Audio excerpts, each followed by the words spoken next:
Hi, my name is Sarah, and I like to talk about some of the Hunger Games, Catching Fire, and Mockingjay, and I've talked about the tributes, and add Gale onto there, and I like just all these characters and just to see how they are.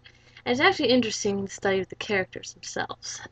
So, we're going to start with District 1.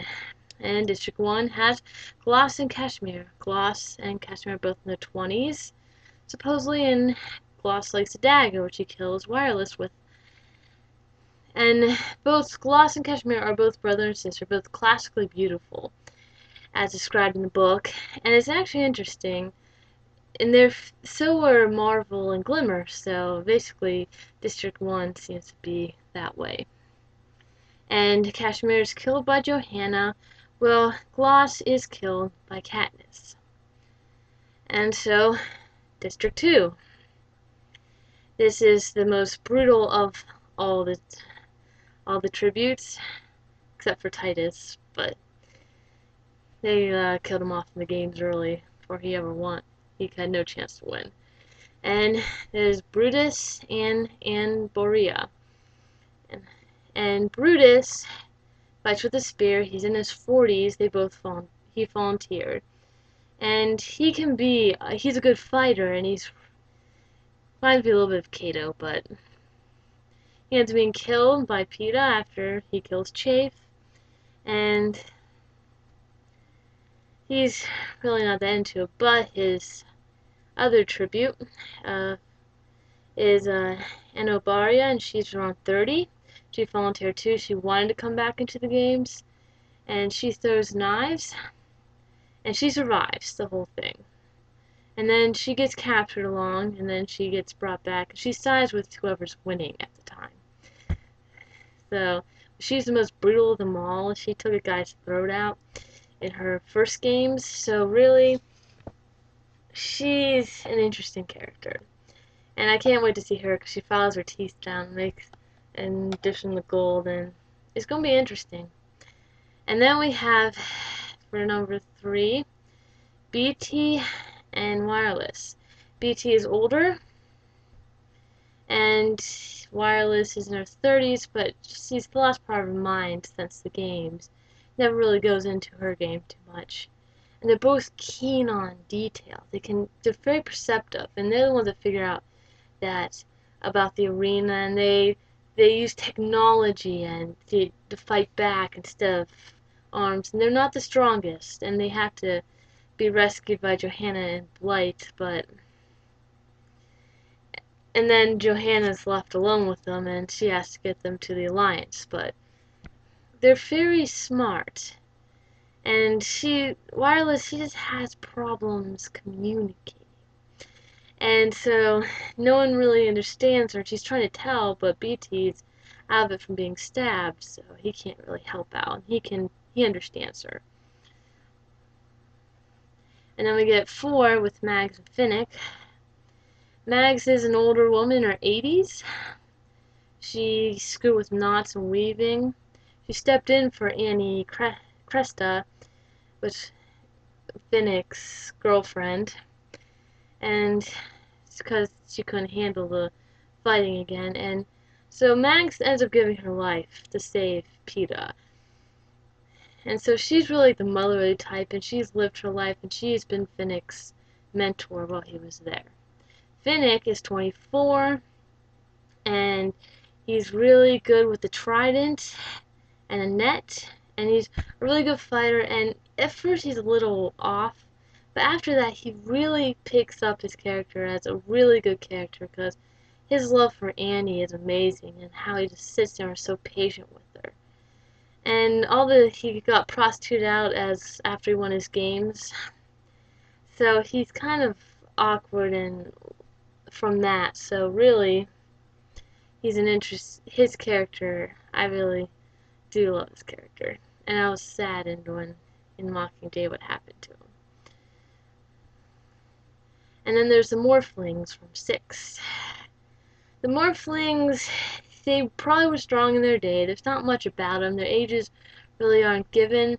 So they're willing to give their lives for these guys. And on drugs. They were strong and they got on drugs. And so now they just do camouflage is their thing. So they make a mess for Peeta when he tries to do his talent, but the Morphling girl ends up sacrificing her life for Peeta's life, which probably was the best thing she's done in years since she's been on drugs. And then there's from 7, Blight and Johanna. Blight uses an axe. He's in his 20s. And he dies in the beginning running to a force field. Now there's not much about him, so his character's kind of hard to characterize. Johanna, on the other end, she's one of 2 characters that they have to get around this next movie to get the movies right. And Phoenix 1, you have to get him right. And, 'cause he's dark, handsome, with the green eye. And then there's Johanna. Johanna, her family's dead, she has no one left, she's just out there, and she's very smart and sly, and she's very perceptive of people, and she's probably a little distrusting since they tried to prostitute her out and she refused, so they killed her family. But she uses knives, she's in her 20s. Oh, she's not knives, I mean axes. She has an axe. And she survives the whole thing. But she and her, Katniss and Johanna are together were really awkward in this next movie. And I'm not sure she fully likes Katniss. And I think it's because she's a little more pure and more pure than Johanna is. And that she is jealous of probably of friends and how people are standing up for her, but she wants to take down the Capitol too, so really, and then that's why she helps her out. And later in the book she steals her morphling, and so they kind of develop a relationship after that. Now we have Wolf. Wolf is from 8, he is in his 70s, he's a little out of it, and he dies easily in the beginning. And then there is Cecilia. Cecilia's not one of those characters they mention. She's in her 30s, has 3 kids. She had some talent because it wasn't mentioned in the book that she did. But she dies in getting really no information about her. And then there's Chafe and Cedar from 11. Now, Chafe is 6 foot, he's in his 40s. He's good friends with Haymitch, he's a drunk. And he's a little off color in his jokes, so I like his character is very protective too. He is trying to protect them, and he just doesn't show it really well. And then there's Cedar. She's motherly, and she does let Katniss and Peeta know about Rue and Thresh's family, but she dies in the beginning, so there's really not too much about her. And then there's Peeta Mellark from 12 and Katniss Everdeen. And they're both, Cedar is in her 60s, I believe. But Peeta is 17, he's good with a knife, and he loves Katniss, and he really does, and he's willing to sacrifice something, and she's willing to sacrifice something for him, even though she says she doesn't love him. It takes her a while for him to realize that he's really good for her, and basically he struggles because of his leg, but it's not going to be in this movie because they don't make his leg come off. But it's going to be interesting. And then there's Katniss Everdeen. She's, again, 17. She's good with the bow. And because she's good with the bow, she likes to... Peeta will learn to face reality and learn to just express what he saw in his paintings. While Katniss tries to hide what happened or try to forget it. It never really works for her. And in the end, it's harder for her to get over her snapping in the very end. And then the other 2, which from 12 are from the second quarter quell, which is Haymitch and Maysilee Donner. Haymitch was at one time a handsome young man who was 16 and had dark hair and theme eyes, and he was strong. He could fight with a knife, and he was good at that, and he killed a couple careers and all that, but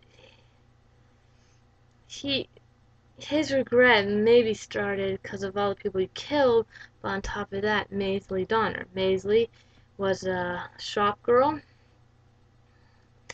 from his Mrs. Everdene's best friend, the original owner of the Mockingjay pin. And she saves his life and from one of the careers, and then they alliance up so they can both fight if somebody comes to attack. So basically, they go to the edge of the whole thing because Haymitch wants to see where it ends. And she just finally at the end doesn't want to kill him, so she kind of gets a little fight and she walks off and gets killed by birds. So he sits and waits till and basically sees her dying and holds her hand till she dies. And this is like how Katniss dealt with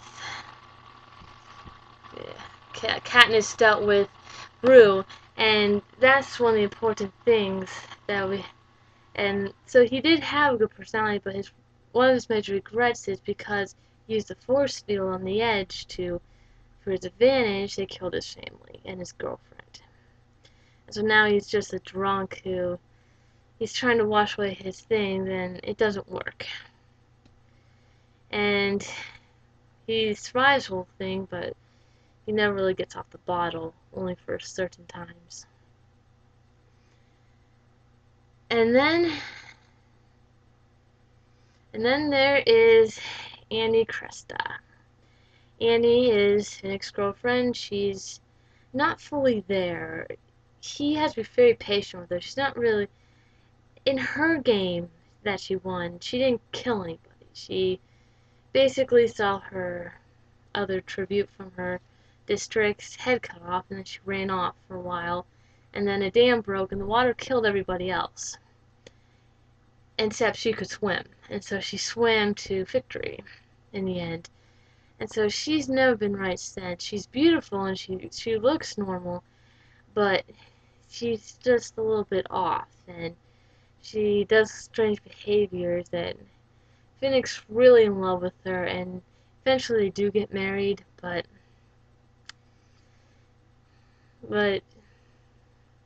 she's one of those characters you have to love. And then we have Gale. Gale is Katniss's friend. She's been hunting for years. Annie is 20, in her 20s. Gale again, he's a soldier, he's a fighter, he doesn't like the capital. And so basically, he riles her up a bunch, and as it goes on, they get in a lot of fights, and in the end, they just break up as friends because of his ideas. So, he really wasn't good for her in the beginning, or the end. In the end, he wasn't for her. But, that's all my characters. And I'd like to thank you for listening, and hope you enjoyed this.